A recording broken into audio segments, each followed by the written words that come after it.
이제 다음 달 10일이면은 우리 조국 대한민국에서는 총선이 있습니다. 한국의 국회의원들을 선출하는 날이죠. 이곳 미국에도 올 11월이 되면은 이제 새로운 대통령을 선출하는 대선이 있습니다. 대부분의 정치인들은 선거철만 되면은 이제 선거구를 돌아다니면서 자신에게 투표해 줄 것을 호소하면서 자신이 당선되기만 하면은 백성들을 위해서 열심히 일하겠다라고 호소하며 여러 가지 공약들을 안발하는 것을 볼 수 있습니다. 그러면서 사람들에게 이제 허리를 숙여서 인사를 하면서 다니죠. 하지만 이제 당선이 되고 나면 어떻게 합니까? 언제 그랬냐는 식으로 태도가 완전히 달라지는 것을 보게 되어서 씁쓸할 때가 많이 있는 것 같습니다. 선거철에는 그렇게 잘하겠다라고 고개를 숙여서 인사를 하고 다니면서 그런 것은 다 어디로 가고 권력의 힘으로 이제 당선이 되고 난 그 권력의 힘으로 자신의 이익을 챙기고 가진 불법을 일삼는 모습들을 너무나 많이 보아왔습니다.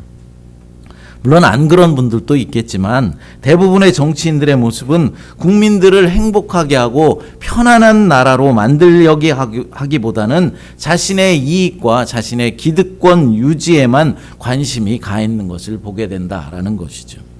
오늘 본문에도 보니까 당시의 기득권층인 유대교 지도자들, 그러니까 사두개인이나 제사장들이 새로운 종교 세력, 새로운 기득권으로 떠오르고 있는 예수님의 제자들을 본격적으로 핍박하는 것을 볼 수 있습니다.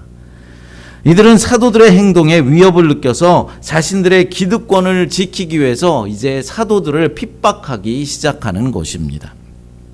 이때까지 예루살렘 사람들과 디아스포라 유대인들은 사도들이 선포한 복음에 대해서 매우 긍정적으로 반응하고 있었습니다.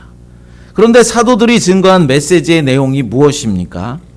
백성들을 선동하고 빌라도를 폭동으로 위협해서 예수님을 십자가의 죽음으로 몰아간 것이 유대교 지도자들이며 그들이 죽인 예수님이 이스라엘의 하나님이 보내신 그리스도이며 그리고 구약의 선지자들이 그렇게 외쳤던 메시아였다, 구세주였다라고 선포하는 내용이었습니다.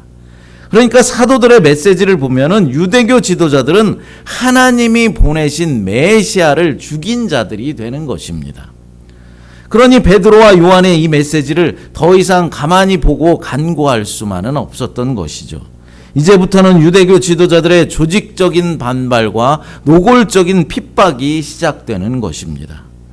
그들은 사도들을 붙잡아들이고 가두며 심지어는 예수님께 했던 것처럼 그들을 죽음으로 몰아가려 하고 있는 것입니다. 본문 3절 말씀을 읽어보겠습니다. 그들을 잡음에 날이 이미 저물었으므로 이튿날까지 가두었으나 아멘. 이튿날까지 잡아서 가두었다라고 말씀합니다. 이것이 사도행전에 나타난 첫 번째 핍박의 이야기입니다. 사람들이 그들을 구원할 복음을 부인하고 오히려 그 복음을 선포한 교회를 핍박하는 일은 이때부터 시작되어서 지금까지도 계속 이어지고 있습니다. 뿐만 아니라 복음에 대한 이 핍박은 세상 끝날 때까지도 계속해서 지속될 것입니다. 그러므로 전도와 선교는 끊이지 않는 영적인 전쟁인 셈입니다. 우리는 이 영적 전쟁에서 늘 승리해야 하는 것입니다. 어떠한 어려움이 있어도 주의 복음을 전하는 일을 멈추지 말아야 하는 것이죠. 어떠한 핍박이 있어도 전도하는 일과 선교하는 일을 멈추지 말아야 하는 것입니다. 어떤 사람들은 교회의 재정이 좀 어려워지면 제일 먼저 선교비 지원을 끊겠다라고 쉽게 말하는 사람도 있습니다. 그러나 그런 생각은 얼마나 무책임한 생각인지 모릅니다. 지금 우리 교회에서 지원하는 컴패션 어린이들의 지원을 중단한다면 어떻게 되겠습니까? 우리 입장에서야 뭐 좀 끊을 수도 있고 다음에 다시 할 수도 있겠다 그렇게 생각할 수도 있겠지만은 그들의 입장에서 그러한 결정은 생계와 직결된다라는 사실입니다. 또한 그들의 신앙에도 문제를 야기시킬 수 있는 것이죠. 학교 교육을 받을 수 없게 되어서 이제 다시 일터로 나가서 노동을 해야 하기 때문에 교회에도 나가지 못하게 되는 것이죠. 물론 후원을 끊는다고 해서 당장 그렇게 된다라는 것은 아니지만은 장기적으로는 아이의 일상에 큰 타격을 입힐 수 있게 된다라는 사실을 우리는 알아야 하는 것입니다.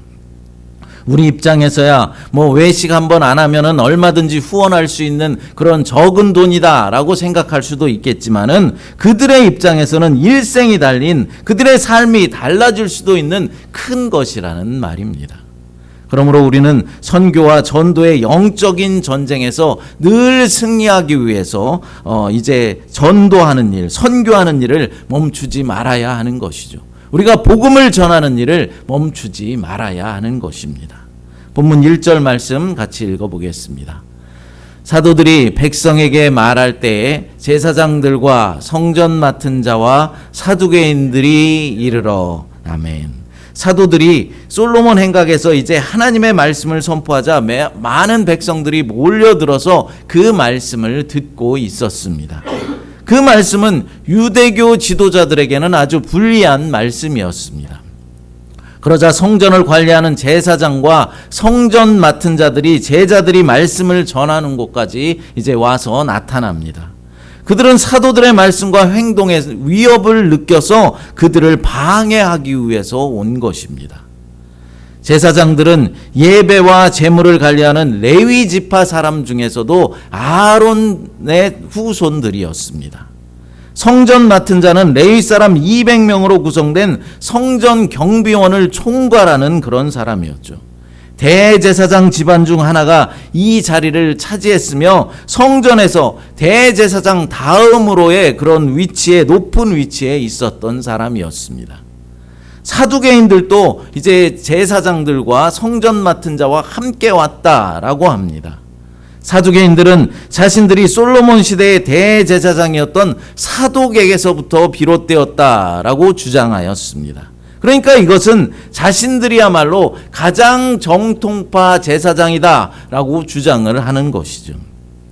사두개인들은 유대교 안에서도 귀족적 그룹을 결성했으며 대제사장들은 항상 이들 그룹, 사두개인 그룹 중에서 선출이 되었습니다.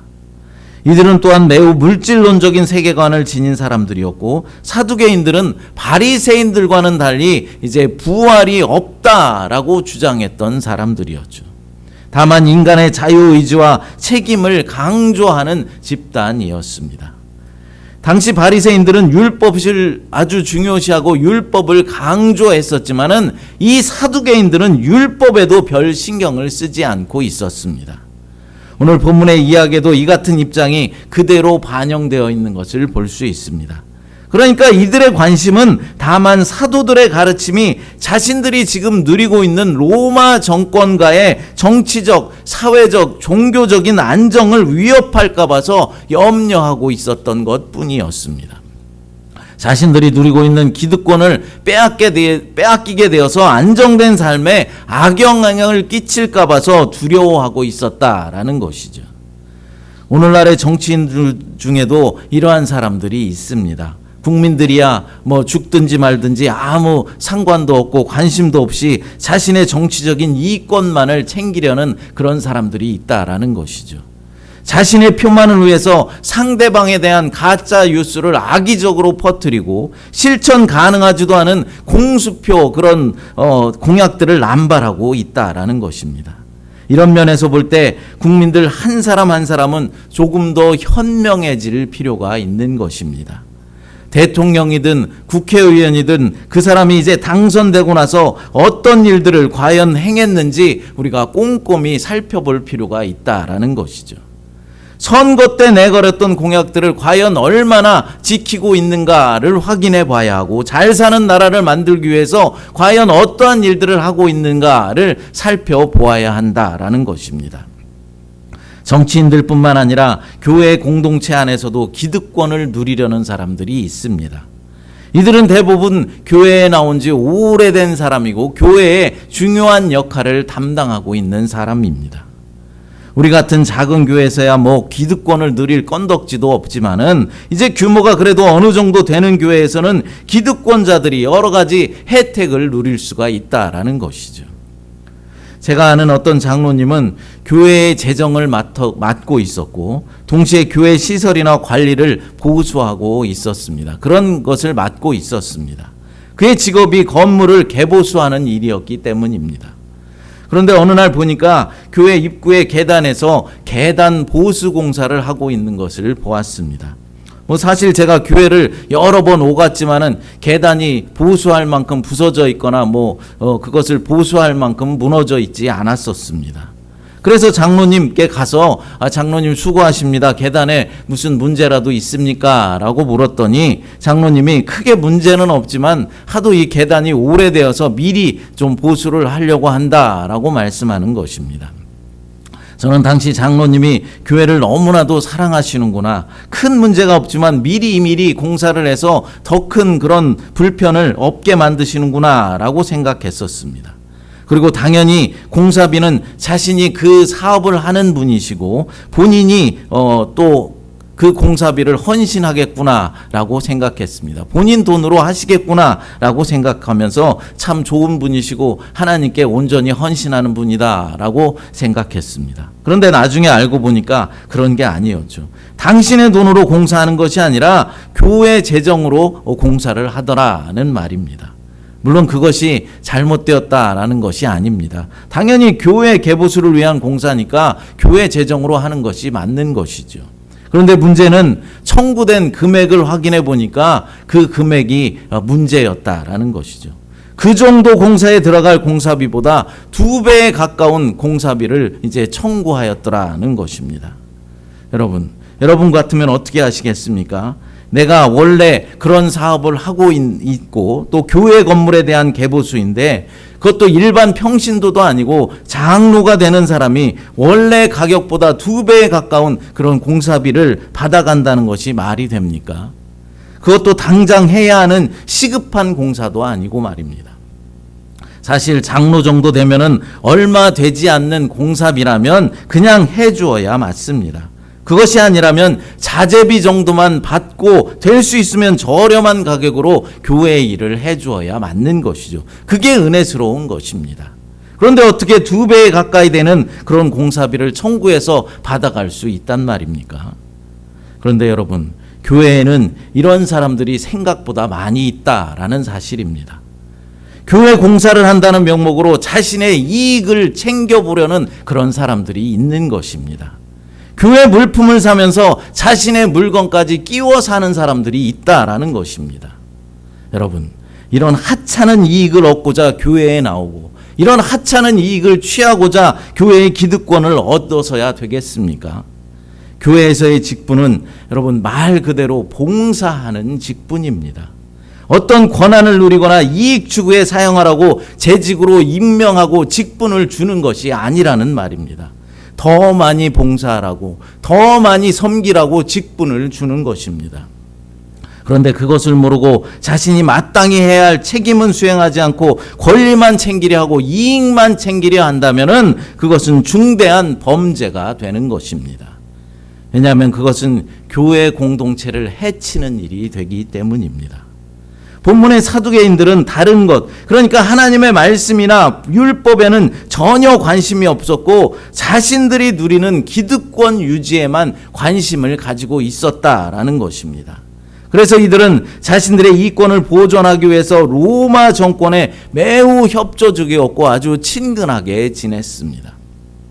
자신들의 민족 이스라엘 백성들의 안위에는 관심도 없고 더군다나 하나님을 믿는 신앙이나 하나님의 말씀에는 안중에도 없이 오직 자신들의 이익만을 추구하였다라는 것이죠. 상황이 이런 상황이다 보니까 사도들이 아무리 하나님의 말씀을 그들에게 전하려 해도 말씀에는 전혀 관심이 없었습니다. 유대교를 대표하는 지도자들, 그러니까 제사장들, 성전 맡은 자, 사두개인들은 사도들의 메시지에 귀를 기울이는 백성들과는 전혀 다른 반응을 보인 것입니다. 하나님의 말씀이 선포될 때는 예나 지금이나 마찬가지입니다. 오늘날에도 이렇게 강단에서 하나님의 말씀이 선포될 때 청중들의 반응은 두 가지로 갈립니다. 한 부류는 하나님의 말씀을 듣고 믿는 사람들이죠. 주님, 이 죄인을 용서하옵소서 고백하며 자신의 죄를 깨닫고 회개하며 믿음으로 나가는 사람입니다. 죄인된 나를 구원해 주실 분은 오직 예수 그리스도 한 분뿐임을 이제 깨닫고 알게 되어서 또 우리가 해야 할 일은 하나님을 높이며 하나님을 영화롭게 하는 일이다 라는 사실을 알게 되는 것이죠. 그러나 또 다른 부류의 사람은 하나님의 말씀을 듣고도 배척하는 사람입니다. 자신의 잘못에 대한 말씀을 들을 때 회개하고 믿음으로 나가기보다는 오히려 이를 갈면서 핍박하는 사람이죠. 목사가 아무리 안타까운 마음으로 말씀을 전해도 전혀 관심을 보이지 않고 들으려 하지도 않습니다. 목사가 주일마다 피를 토하는 심정으로 변화될 것을 외쳐도 소의 경일기에 불과합니다. 그러니 변화를 기대하기가 어려운 것이죠. 그러나 성도들을 변화시키고 새롭게 하실 분은 성령 하나님이심을 믿습니다. 목사가 설교를 아무리 잘해도 성도들 개개인이 깨닫지 못하고 개인이 듣지를 못하면 어쩔 수가 없는 것입니다. 목사가 할 수 있는 일이 아닙니다. 다만 성령 하나님께 저들을 변화시켜 주시옵소서, 믿음을 주시옵소서 기도할 뿐입니다. 여러분 자신이 정말로 신실한 믿음의 사람으로 변화되기만 한다면 여러분의 삶은 정말로 복된 인생으로 바뀌어질 것입니다. 이전에 느끼지 못했던 참 평안과 행복, 이전에 느끼지 못했던 참 기쁨이 여러분들과 함께 할 것입니다. 그런 기쁨을 경험하는 여러분들이 되시기를 바랍니다. 그런데 교회는 출석하는데 하나님의 말씀으로 은혜 받지 못하고 변화받지 못하는 사람은 신앙생활을 해도 기쁨이 없고 우울하고 늘 불평이 끊이질 않는 것입니다. 왜 그렇겠습니까? 그들의 모든 관심은 세상을 향해 있기 때문입니다. 세상에서의 부귀영화, 세상 성공, 세상 명예, 세상 유행, 세상 쾌락을 쫓고 있기 때문에 온통 그것에 빠져 있어서 하나님의 말씀을 들을 귀가 없는 것입니다. 본문의 유대교 지도자들이 그랬다는 것이죠. 백성들은 사도들의 메시지를 듣고 회개도 하고 기뻐하기도 했지만은 이들은 전혀 관심이 없었고 들으려 하지도 않았습니다. 왜 그렇습니까? 그들에게는 하나님 말씀에 반응할 눈과 귀가 없었기 때문입니다. 오직 지금 누리고 있는 세상에서의 특권을 보존하는 일에만 치중하고 있었다라는 것이죠. 오늘날에도 하나님의 말씀을 듣고 회개하지 못하고 변화된 삶을 살아가지 못하는 것은 지금 나의 눈과 귀가 가리워져 있기 때문에 그렇습니다. 무엇으로 가려져 있습니까? 세상 것들로 가려져 있는 것이죠. 세상 물질에 가려져 있고 세상 명예에, 세상 유행에, 세상 성공, 세상 쾌락에 가려져 있다라는 증거가 되는 것입니다. 만약 지금 여러분의 상태가 이러하시다면 속히 내 눈을 가리고 있고 내 귀를 막고 있는 모든 비늘과 가리개를 벗어버리십시오. 주님 앞으로 나오십시오. 그리고 주님의 말씀에 귀를 기울이시기 바랍니다. 여러분, 우리 인간은 이 땅에서 유한한 존재일 뿐입니다. 이 세상에서의 끝날이 있다라는 것이죠. 영원히 살 것 같지만 끝날이 반드시 있는 것입니다. 어떤 사람들은 끝날을 맞이하기도 전에 오랜 시간 동안 식물인간으로 지내는 사람도 있습니다. 여러 가지 장애를 가지고 살아가는 사람도 있죠. 그러므로 현명한 그리스도인들에게는 건강한 몸이 주어졌을 때 하나님 나라를 위해서 충성되이 일해야 하는 것입니다. 바른 정신 상태가 있을 때 하나님의 교회를 세우는 일에 최선을 다해야 한다라는 것이죠. 아름다운 목소리가 주어졌을 때 하나님을 찬양해야 하는 것입니다. 얼마 전에 다른 교회 어떤 권사님이 우리 교회에 와서 새마음교회를 좀 섬겨보겠습니다 하고 이렇게 말씀하시는 것입니다. 그러면서 목사님 미안합니다. 제가 좀 젊은 날에 목사님 교회에 가서 섬겼더라면은 헌금도 더 많이 드릴 수 있고 또 봉사도 더 많이 할 수 있었을 텐데 이제 나이가 80이 넘어서 이제 드릴 헌금도 없고 봉사할 힘도 없습니다. 그래도 내가 목사님 교회 가서 섬겨도 되겠지요? 라고 물으시는 겁니다. 그래서 제가 정 권사님이 교회를 옮기고 싶으시다면 지금 다니고 있는 교회 담임 목사님에게 가서 허락을 받고 축복기도 받으시고 우리 교회로 옮겨오세요 라고 말씀을 드렸습니다. 물론 권사님은 일주일 만에 마음이 변하여서 또 다른 교회로 이제 옮겨갔지만 제가 드리고자 하는 말씀이 무엇이겠습니까? 하루라도 더 젊은 날에 하나님 나라를 위해서 주의 몸된 교회를 위해서 열심을 내라라는 말입니다. 드릴 것이 있을 때 드리고 봉사할 힘이 있을 때 봉사하고 전도하고 선교할 수 있는 여력이 있을 때 하라는 말입니다. 기도할 바른 정신이 있을 때 기도하고 찬양할 목소리가 주어졌을 때 하나님을 찬양하고 예배할 건강이 있을 때 진심으로 전심으로 하나님을 예배하시기 바랍니다. 지금 여러분들의 마음으로야 영원히 건강할 것 같고 언제든지 예배할 수 있을 것 같고 드릴 마음만 있으면 언제든지 드릴 수 있을 것처럼 생각되겠지만 우리의 시간은 내 손 안에 있는 것이 아니라 하나님 손에 있다라는 사실을 깨달으시기 바랍니다. 우리의 건강도 우리의 물질도 지금 내 손 안에 있는 것 같지만은 다 하나님 손에 있는 것입니다. 내가 마음먹은 대로 내 플랜대로 다 풀려지고 잘 될 것 같지만 우리의 인생은 절대로 그렇지가 않다라는 것이죠. 하나님이 도와주시고 하나님이 지켜주시고 인도해 주시고 역사해 주셔야만 가능한 일입니다. 많은 어리석은 신자들이 분명히 하나님께서 경고의 사인을 보내셨음에도 불구하고 경고를 깨닫지를 못하고 그 사인을 깨닫지도 못하고 의식적으로 그 사인을 외면하고 있는 사람들도 있습니다. 그러나 작은 경고에 응답하지 않으면 이번에는 더 큰 경고를 보내시고 그래도 응답하지 않으시면 더 큰 것으로 채찍을 드실 수도 있다라는 사실을 명심하시기 바랍니다. 하나님을 섬길 힘과 물질, 재능과 지혜가 주어졌을 때 열심으로 하나님을 섬기십시오. 하나님을 찬양하고 예배할 수 있을 때, 건강이 주어졌을 때 예배하시기 바랍니다. 헌신할 수 있는 젊음이 있을 때 헌신의 자리로 나오시기 바랍니다. 하나님의 말씀을 읽고 배우고 들을 수 있는 그런 귀가 있을 때 하나님의 말씀을 열심히 듣고 배우시기 바랍니다.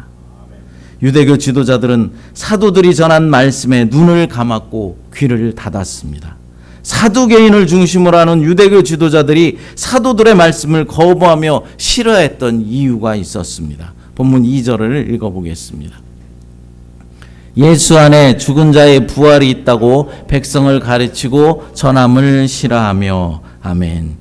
싫어한 이유 첫 번째는 사도들이 성전 관리자들의 허락도 없이 솔로몬 행각에서 사람들을 가르쳤기 때문입니다. 솔로몬 행각도 성전의 일부였기 때문에 그곳에서 메시지를 전하려 한다면은 자신들에게 허락을 받아야 한다라고 생각했던 것이죠. 이들은 하나님의 복음이 전해지는 것보다 자신들의 기득권만을 지키기를 더 우선했다는 것입니다. 둘째로 사도들이 부활을 가르쳤기 때문입니다. 제사장들 대부분이 사두개인이었으며 사두개인들은 부활을 믿지 않았습니다. 그러나 사도들은 그들의 고유 영역이라고 할 수 있는 성전에서 부활이 있으며 예수님이 부활의 첫 사례다라고 선포했습니다. 셋째로 사도들이 예수님의 이름을 전했기 때문입니다. 자신이 하나님의 아들 메시아라는 주장을 굽히지 않은 예수님을 하나님께 망언한 자로 몰아서 죽음으로 몰고 간 자들이 바로 유대교 지도자들이었습니다. 이에 반해 사도들은 하나님이 예수님을 살리셨다라고 전합니다. 그러니까 이 말은 하나님은 예수님을 살리시는 일을 통해서 예수님이 옳았고 유대교 지도자들이 메시아를 죽이는 죄를 범했다라고 지금 고발하고 있는 것입니다. 이러한 이유로 제사장을 포함한 성전 관리인들이 사도들을 잡아들입니다. 아마도 명분은 사도들이 신성한 성전에서 많은 사람들을 모아서 소동을 일으키고 평안을 해쳤다라는 이유였을 것입니다. 하지만 이러한 핍박의 상황 속에서도 핍박받는 상황에서도 사도들이 선포한 메시지에는 힘이 있었습니다. 예수님이 승천한 직후 120명에 불과했던 제자들이 얼마 후에 3,000명으로 늘어나더니 이제는 남자의 수만 5,000명이 되었다라고 말씀하고 있습니다. 본문 4절 말씀 읽어봅니다. 말씀을 들은 사람 중에 믿는 자가 많으니 남자의 수가 약 5,000이나 되었더라. 아멘. 예루살렘 교회가 기하급수적으로 성장하였다는 것이죠.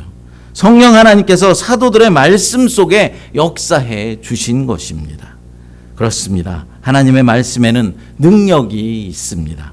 우리가 귀를 열고 말씀을 온전히 받아들이고 회개할 것은 회개하고 믿음과 순종으로 주님 앞에 나아갈 때 성장의 역사를 경험할 수 있는 것입니다. 우리에게도 이런 놀라운 성령의 역사가 일어났으면 좋겠습니다. 하나님의 말씀을 마음으로 받아 회개하고 변화될 때 성장을 경험하며 성령의 놀라운 역사들을 이루게 되는 것입니다. 사랑하는 여러분, 오늘 말씀을 살펴보면서 두 가지 교훈을 얻게 되셨으면 좋겠습니다. 첫째로 기득권을 내려놓아야 합니다. 교회에서의 직분은 봉사의 직분이다라는 것이죠. 어떤 이익을 취하거나 자신들의 권리를 이제 내세우려고 직분을 주는 것이 아니라 봉사하고 더 많이 섬기라고 직분을 허락하신 것입니다. 둘째는 하나님의 말씀에 날마다 우리의 눈과 귀를 열어서 순종함으로 받아야 합니다. 지금 내 눈을 가리고 있고 내 귀를 막고 있는 모든 세상의 비늘과 가리막을 벗어버리고 주님의 말씀에 귀를 기울이십시오. 말씀으로 돌아와야 합니다. 유대교 지도자들처럼 기득권을 붙들기 위해서 하나님의 말씀에 귀를 닫는 그런 믿음 없는 자들이 아니라 하나님 말씀에 눈과 귀를 열어서 은혜를 받았던 백성들처럼 겸손한 삶을 살아가고 말씀에 붙잡힌 삶을 사는 저와 여러분 모두가 되시기를 간절히 바랍니다. 그래서 하나님이 주시는 축복 가운데 살아가는 저와 여러분들이 되시기를 간절히 축복합니다. 기도하겠습니다. 그 사랑이라는 찬양 부르시고 함께 기도합니다. 하나님 감사합니다. 오늘 말씀에서 유대교 종교 지도자와 백성들의 모습을 보면서 깨닫게 하시니 감사합니다.